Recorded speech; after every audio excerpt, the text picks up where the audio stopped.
Partie 2 de 3 de l'enregistrement portant sur la fusion. Avertissement. Par rapport aux propos tenus dans le cadre de cet enregistrement, je vous ne demande pas de croire ce qui est dit, mais plutôt de vérifier par vous-même si cela est réel avec votre ressenti ou votre intellect. Bonne écoute. Certaines personnes dans cette existence-ci vont vivre la fusion et d'autres pas. Donc, autrement dit, si la personne a une structure énergétique qui n'est pas suffisamment solide pour être capable d'assumer la présence de l'esprit, il est de loin préférable que cette personne reste ignorante de l'esprit, qu'elle n'accède pas à cette conscience-là parce qu'elle ne serait pas capable de la contenir. Elle n'aurait pas une structure assez solide pour contenir cette vibration qui est extrêmement forte. Donc, à ce moment-là, c'est plus sage qu'elle continue à faire son train-train quotidien, qu'elle soit fonctionnelle en société, au lieu qu'elle vive la fusion et qu'elle devienne dysfonctionnelle dans la société parce qu'elle n'est pas capable de l'assumer. Donc, chaque chose vient en son temps. Et l'ego, de par son désir personnel, ne peut pas devancer le temps de la fusion. Donc, à ce moment-là, toutes les approches spirituelles, les techniques de méditation, les techniques de respiration, les traitements énergétiques, la prière, la méditation et différents éléments qui servent la spiritualité dans un cadre de développement psychologique ne permettent pas la fusion, parce que la fusion est toujours initiée par l'esprit. Et lorsque l'individu est inconscient, peut s'imaginer que s'il connaît la fusion, il va bénéficier de pouvoir au bénéfice de son ego, alors que c'est tout à fait le contraire. Parce que lorsque la personne vit la fusion, son ego doit s'harmoniser à la conscience de son esprit. Donc, autrement dit, la fusion n'est pas là pour répondre aux caprices de l'ego.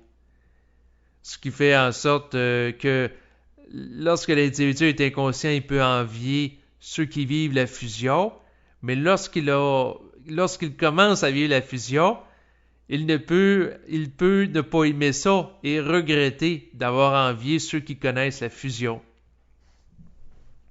En ce sens que la fusion force une altération mentale de l'âme en évolution qui doit s'ajuster à l'énergie de l'esprit d'une manière continuelle et ça crée de la souffrance.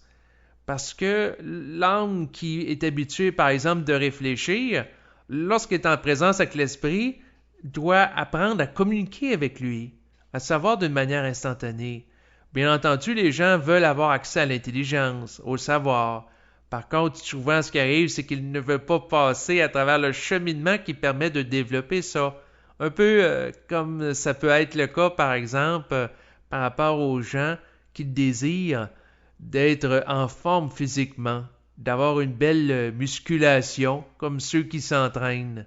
Par contre, s'ils ne sont pas prêts à s'entraîner physiquement, à faire les efforts que ça nécessite en termes d'entraînement à chaque jour, à chaque semaine, eh bien, à ce moment-là, ils n'auront pas la musculation, la musculature. Donc, souvent, lorsque les gens regardent ceux qui vivent la fusion, ils peuvent être envieux de leur accès au savoir. Par contre, ça se peut qu'ils ne soient pas prêts nécessairement à faire tous les efforts que nécessite l'intégration vibratoire qu'ils connaissent. Donc, il y a un prix à payer. C'est comme la personne qui va être musclée sans faire les efforts pour être musclée. Vous voyez que quelque part, ça ne marche pas. Et vivre la fusion et intégrer de l'énergie de l'esprit, ça demande une force de volonté qui est considérable. Ça demande de la capacité à l'ego d'être en mesure de s'harmoniser avec l'énergie de l'esprit et d'encadrer cette énergie dans ses débordements. Et l'énergie de l'esprit doit encadrer, pour sa part, l'ego dans ses débordements pour qu'il y ait un équilibre. Autrement dit, l'énergie de l'esprit va amener l'ego à vivre en fonction de ses besoins et non pas de ses désirs. Bien, l'ego peut désirer avoir une grosse voiture, une grosse maison, beaucoup d'argent dans son compte. Donc ça, c'est les désirs de l'ego. Et l'esprit peut amener à réaliser à l'ego que ses désirs, quelque part, sont futiles. En ce sens que le but de l'ego sur Terre, c'est pas nécessairement de devenir multimillionnaire ou multimilliardaire, c'est plutôt d'évoluer. Donc, l'esprit change la perspective de l'ego sur sa vie. Et lorsque l'ego goûte à une vibration et qu'il est créatif, il ressent moins le besoin d'accumuler les biens matériels pour remplir un vide intérieurement qui, en réalité, ne peut pas être comblé par l'accumulation de formes, parce que c'est un vide qui ne peut qu'être rempli que par la force et la puissance d'une vibration qui émane de l'esprit. Donc, autrement dit, le matériel, vous pouvez accumuler des collections de timbres, des collections de voitures ou de différents objets, mais jamais le fait d'accumuler des choses vous donnera accès à la paix mentale. Alors que lorsque l'individu vit la fusion, il réalise que la paix mentale ne peut que l'avoir que lorsqu'il vit d'une manière intelligente et en fonction de son évolution, c'est-à-dire du raffinement de sa psyché. Parce qu'une fois que l'individu va quitter le plan physique, qu'il fusionne ou qu'il fusionne pas, la seule chose qui va amener avec lui, c'est sa conscience. Que lorsque les gens ne vivent pas la fusion, ils ne sont pas en mesure de comprendre parfaitement en quoi consiste la fusion, étant donné qu'ils ne vivent pas, ils n'en font pas l'expérience.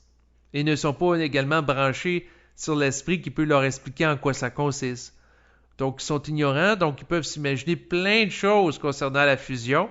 Souvent, c'est des belles choses et souvent, leur ego est déçu parce qu'il doit s'adapter à l'esprit. Et l'esprit aussi, ça c'est un autre aspect qui est extrêmement important de tenir compte, c'est que l'esprit également doit faire son bout de chemin et s'adapter à l'ego. Autrement dit, l'âme en évolution doit être capable d'encadrer l'énergie de l'esprit. Parce que si, par exemple, un individu qui commence à vivre la fusion, il a accès à un peu plus de créativité qu'auparavant. Donc, autrement dit, des idées créatives, il y en a de plus en plus dans son quotidien. Et lorsqu'il les reçoit dans son mental, il peut les prendre en note et prendre ça en note sur papier, écrire. Et à un moment donné, l'individu doit être capable de mettre un stop à l'esprit. En ce sens que si l'individu, à tout moment de la journée, avec un carnet de notes, se met à prendre des notes, eh bien, il peut connaître éventuellement de l'insomnie. Autrement dit, lorsqu'il est couché, il peut venir dans son mental des idées créatives, et s'il les prend en note à chaque fois, ben, l'esprit, il voit que ça fonctionne, sa stratégie, ben, qu'est-ce qu'il va faire? Il va continuer, il en acheminer, puis plus qu'il en achemine, plus que l'individu il prend en note, plus qu'il trouve ça intéressant, plus ça le met dans une vibration de communication avec l'esprit, plus que ça le met dans une vibration où ce qu'il est en état d'échange avec l'esprit, et plus qu'il est dynamisé vibratoirement, mais la problématique, c'est que ça peut l'amener à avoir un sommeil qui est plus léger et éventuellement, s'il ne met pas ses limites, de souffrir d'insomnie. Autrement dit, la fusion, et ça c'est un élément important, c'est un processus à deux niveaux.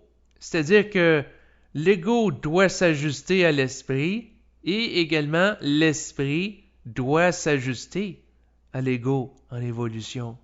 Donc, une harmonie qui doit se faire entre les deux.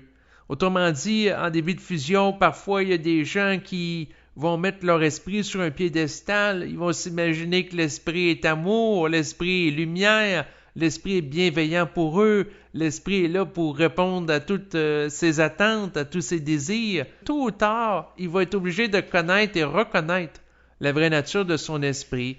L'individu qui est naïf et qui connaît une conversation interne, donc il parle dans sa tête avec son esprit, l'esprit lui répond, eh bien, s'il est dans la croyance, il peut être manipulé par son esprit. L'esprit peut l'amener, par exemple, à surconsommer, à se lever plusieurs fois par nuit pour prendre des notes, à faire différentes choses qui ne sont pas nécessairement tout le temps intelligentes, parce que ça peut l'amener à perdre de l'argent sur la bourse ou à un jeu de casino, à la loterie. Donc, si l'esprit dit dans la tête à l'individu de prendre son argent et de tout miser à la loterie, eh bien, l'individu s'il croit à tout ce qui est dit dans son mental, il peut éventuellement être manipulé par l'esprit et en payer une facture qui peut être extrêmement élevée si, par exemple, il mise tous ses économies dans des jeux de hasard. Donc, si l'individu suit aveuglément l'esprit, dont il perçoit sa présence au moment de la fusion, et comme un disciple qui va suivre aveuglément ce que lui dit son maître, eh bien, à ce moment-là, l'esprit a une ascendance sur l'individu et peut s'amuser avec l'individu à le manipuler. Et c'est au fur et à mesure que l'individu intègre sa fusion qu'il va maturer dans sa relation avec l'invisible, que ce soit par rapport à son propre esprit ou aux entités astrales, parce que la fusion donne accès à la capacité à l'individu qui est de plus en plus grande à contester les entités dans l'invisible, étant donné que lorsqu'il vit la fusion, il devient de plus en plus investi de l'énergie de sa contrepartie cosmique qui lui donne une autorité. La fusion amène l'individu à agir avec intelligence, de plus en plus. Plus qu'il intègre la fusion, plus qu'il agit avec intelligence, moins il est capable également de réfléchir, parce qu'il ne fonctionne plus avec l'intellect, il fonctionne tout simplement avec une capacité de canalisation instantanée qui l'amène toujours à définir ce qui est réel dans l'immédiat d'une manière créative. La meilleure façon pour un individu de démystifier le phénomène de la fusion, c'est de le vivre, bien entendu. Et c'est pour ça que c'est à travers le vécu et l'intégration de l'énergie, à travers les échanges entre l'âme et l'esprit, que la compréhension des implications et des enjeux également qui se rapportent à la fusion se font naturellement. Les implications qui se rattachent à la fusion sont voilées à l'individu tant aussi longtemps qu'il n'est pas destiné à la connaître. Autrement dit, tant que la personne n'est pas prête à vivre la fusion, en général, ça ne l'intéressera pas d'entendre parler de la fusion, de connaître en quoi ça consiste. Il peut être faussement amené à s'intéresser à la fusion s'il est investi d'une entité astrale qui a la curiosité de savoir qu'est-ce qui arrive lorsque la personne vit la fusion. Mais si c'est une curiosité mal placée, cette curiosité-là ne permettra pas à l'individu d'accéder au savoir et de comprendre réellement en quoi consiste la fusion. L'individu qui ne conçoit la fusion que sur le plan astral peut être victime de mystifications dans son mental qui vont l'amener à croire que la fusion va l'amener à être immortel sur le plan physique. Certaines personnes vont s'imaginer que la fusion va permettre nécessairement à l'individu de se dématérialiser à volonté, d'avoir accès à une santé qui est parfaite, alors que ce n'est pas nécessairement ça. Parce que le but fondamentalement de la fusion est de permettre à l'individu de gérer éventuellement son mental d'une manière intelligente en fonction de l'unité âme-esprit qui est constituée d'une manière permanente. Donc fondamentalement, c'est ça, la fusion ne protège pas l'individu contre la maladie, ne l'empêche pas nécessairement de mourir, ne l'empêche pas de connaître des accidents sur le plan physique, parce que en fait, l'individu n'a pas nécessairement l'autorité au niveau de son ego de commander aux événements qui se réalisent comme son bon vouloir. Par contre, si la vibration de l'esprit est alignée avec celle de l'ego et que les deux perçoivent que c'est intelligent qu'il n'y ait pas d'accident, bien à ce moment-là, il n'y aura pas d'accident. Mais c'est l'esprit qui va amener l'ego à s'élever en intelligence à son niveau et éventuellement à quelque part adapter son même point de vue lorsque l'ego sera libéré du plan astral qui l'amenait à avoir un point de vue qui est adverse.